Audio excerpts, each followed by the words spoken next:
દશમ સ્કંદને ત્યાં વિશ્રામ કર્યું. સપ્તમ સ્કંદમાં એક પ્રહલાદ માટે, એક ભક્ત માટે ભગવાન સ્તંભમાંથી પ્રગટ થયા. હિરણ્યકશિપુએ 100 વર્ષ મંદરાચલ પર્વતમાં વ્રત કર્યું, બ્રહ્માજીનું જપ કર્યું, તપ કર્યું.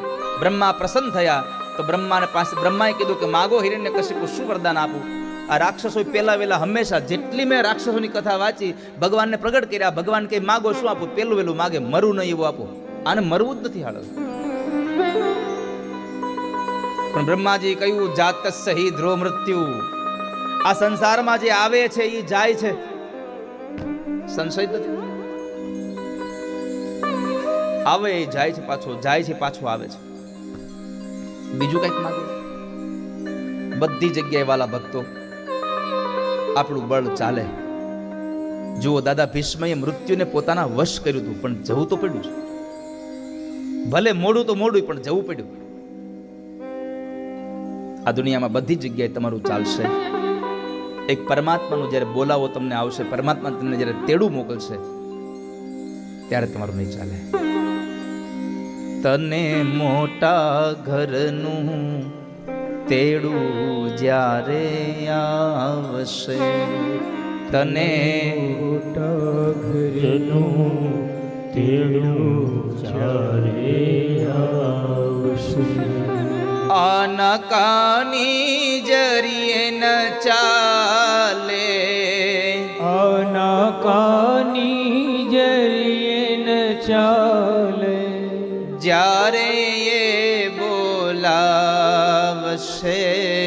તને મોટા ઘરનું તેડું જ્યારે આવશે. ઓ તને મોટા ઘરનું તેડું જ્યારે આવશે, તને મોટા ઘરનું તેડું જ્યારે આવશે, તને મોટા ઘરનું તેડું જ્યારે આવશે.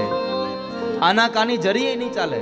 અને સૌથી મોટી વાત એ કરી છે આમાં, બિસ્તર તો તને નહીં લેવા દે, બિસ્તર તો તને નહીં લેવા દે, સંદેશો પણ નહીં કહેવા દે, સંદેશો પણ નહીં કહેવા. તને બિસ્તરોય નહીં લેવા દે. ઘણા તે હોય, મને મારા ઓશિકા વગર નિંદર ન આવે, મને મારા બ્લેન્કેટ વગર નિંદર ન આવે. ઘણા ટેવ આવી હોય, નથી કહેતા. અહીંથી આપણે બીજે બાર ગામ જઈએ તો આપણે કેમ નિંદર આવી ગઈ? તો કે ના ના, પથારી ફરીને પછી નિંદર નથી આવતી. અરે પથારી ફરે પછી કોઈ નિંદર નથી આવતી, સમજાય? પથારી ફરે પછી કોઈ નિંદર નથી આવતી.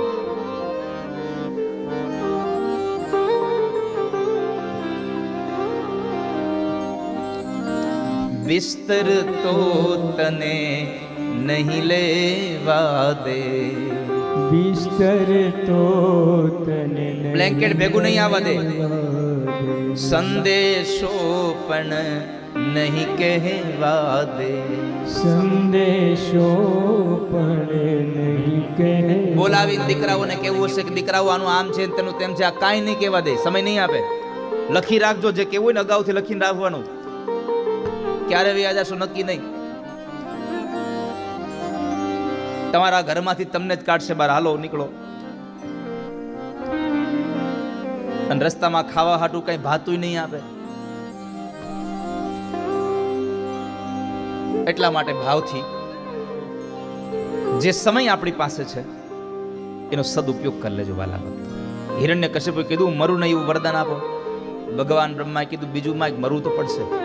તો માગ્યું, રાત્રે ન મરું, દિવસે નહીં, ઘરમાં બહાર નહીં, જમીનમાં કે આકાશમાં નહીં, લીલા સુકાથી નહીં, અસ્ત્ર શસ્ત્રથી નહીં, માણસ કે પશુથી નહીં, અને બ્રહ્મા તમારા સર્જનથી ન મરું એવું વરદાન આપો.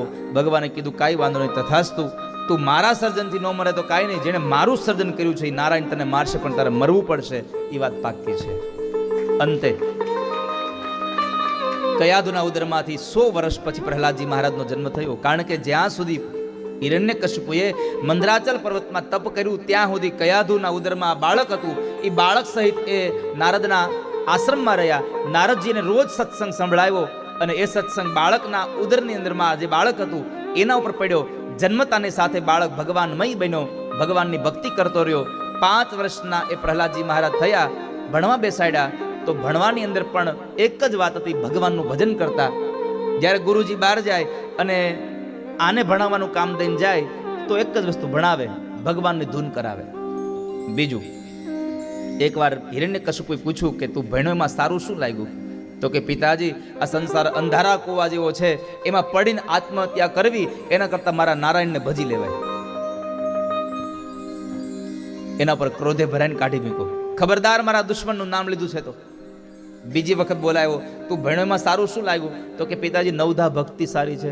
શ્રવણમ કીર્તનમ વિષ્ણુ સ્મરણમ પાદ સેવનમ અર્ચનમ વંદનમ દાસ્યમ સખ્યમાત્મનિવેદનમ. નવધા પ્રકારની ભક્તિ સારી છે પિતાજી, એ લઈ લેવાય. અને પછી તો એટલા ક્રોધે ભરાયા કે એ પ્રહલાદને પોતાનાથી સામે ચાલતો જોયો. આખી દુનિયા મારાથી ડરે છે અને મારો છોકરો મારું નામ નથી લેતો.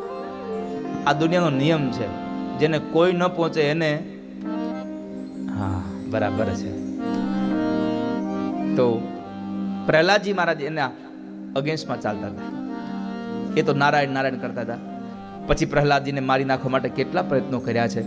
ઝેર ખવડાવ્યું, સર્પના ડંખ દેવડાવ્યા, એને પાણીમાં નાખી દીધો, એને પર્વત ઉપરથી ફેંકો, હાથીના પગ નીચે કચડાવ્યો. અરે અગ્નિમાં બાળવાની પણ વાત કરી નાખી. ફૈબા હોલિકા ખોળામાં બેસાડીને બાળવા તૈયાર થયા. હોલિકા પોતે જ બળી ગઈ. પણ પ્રહલાદને કાંઈ ન થયું.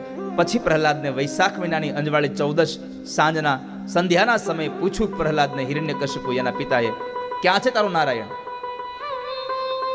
પ્રહલાદ કહે છે, પિતાજી ક્યાં છે મારો નારાયણ એવું ન પૂછો, ક્યાં નથી મારો નારાયણ એ કહો.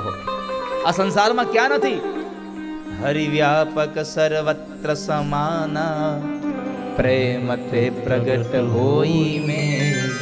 આ દુનિયામાં ક્યાં નથી ભગવાન? એક સ્થળ તો બતાવો કે જ્યાં ભગવાન ન હોય.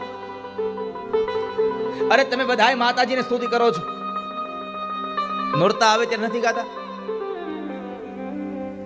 ખાલી ન કોઈ સ્થળ છે વિનયા પધારો બ્રહ્માંડમાં યણુ યણુ.